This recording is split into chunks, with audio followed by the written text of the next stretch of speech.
नमस्कार. आई आणि रोनितमध्ये तुमच्या सगळ्यांचं परत एकदा स्वागत आहे. पावसाळा सुरू झाली ना की मनाला काहीतरी गरम गरम कुरकुरीत आणि घरच्या चवीचं खावंसं वाटतं. आणि त्यात श्रावण महिना म्हणजे आपल्या घरच्या पारंपरिक पदार्थांची आठवण करून देणारा महिना.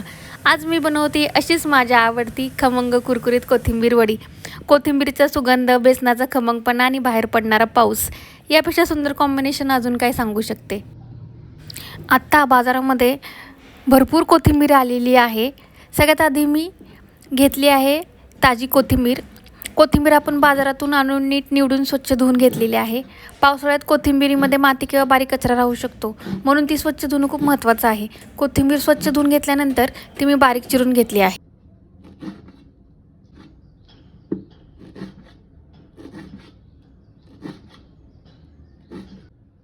कोथिंबीरचा हा वास आला की मला खरंच गावाकडच्या घरची आठवण येते.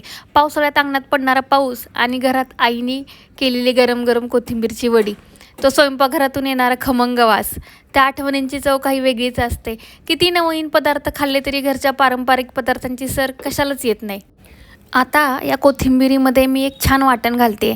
त्यासाठी हिरवी मिरची, लसूण, जिरं आणि मीठ घेऊन मी त्याचं बारीक वाटण करून घेतलेलं आहे. हे वाटण कोथिंबीरीमध्ये घातल्यावर वडीला एकदम छान सुगंध आणि झणझणीत चव येते.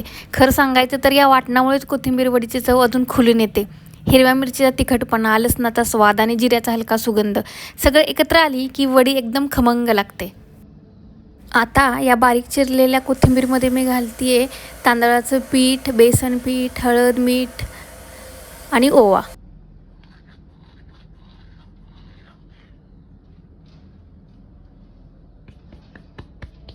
ओवा असा छान हाताने क्रश करून टाकायचा आहे.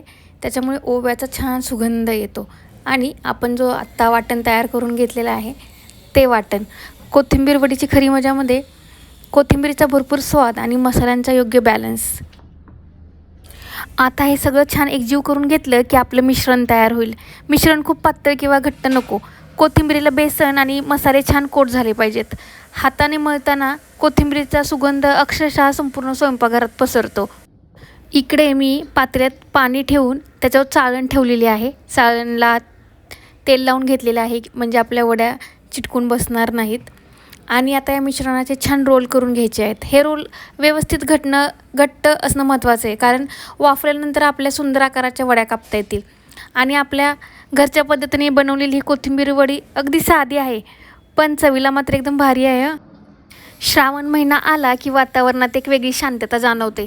पाऊस, हिरवागार निसर्ग, घरातला देवाचा सुगंध आणि स्वयंपाकघरात बनणारे पारंपरिक पदार्थ, या सगळ्यामुळे जुन्या आठवणी परत जाग्या होतात.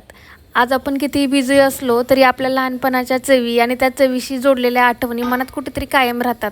माझ्यासाठी ही कोथिंबीर वडीसुद्धा अशीच एक सुंदर आठवण आहे. हाताने टच करून बघितलं, हाताला पीठ चिटकत नाही आहे, याचा अर्थ आपल्या वड्या परफेक्ट शिजलेल्या आहेत. आता हे रोल वाफवून घेतले. वाफवल्यानंतर ते थोडे मी थंड होऊन देणार आहे. त्याच्यानंतर हे थंड झाल्यानंतर रोल छान सेट होतात आणि आपल्या वड्या गोल गोल कापता येतात.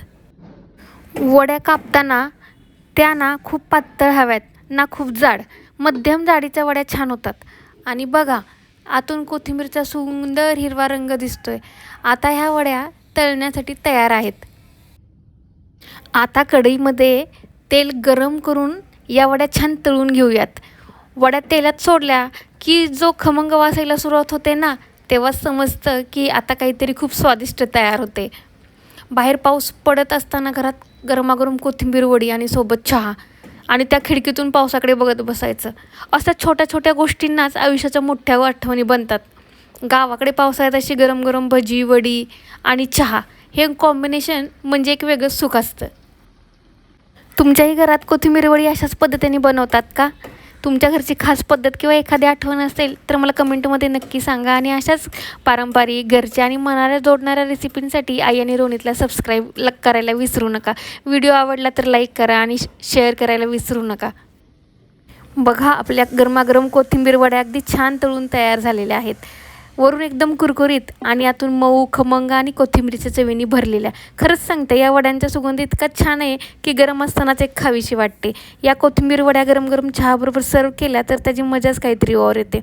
पावसाळ्या संध्याकाळच्या वेळेला कुटुंबात बसून अशी गरमागरम वड्या खाणे म्हणजे छोटंसं पण सुंदर सुख. तुम्ही ही रेसिपी नक्की ट्राय करून बघा. पुन्हा भेटूया एका नवीन रेसिपीसोबत. तोपर्यंत घरच्या चवीसोबत आपल्या माणसांसोबत आनंदात राहा. नमस्कार.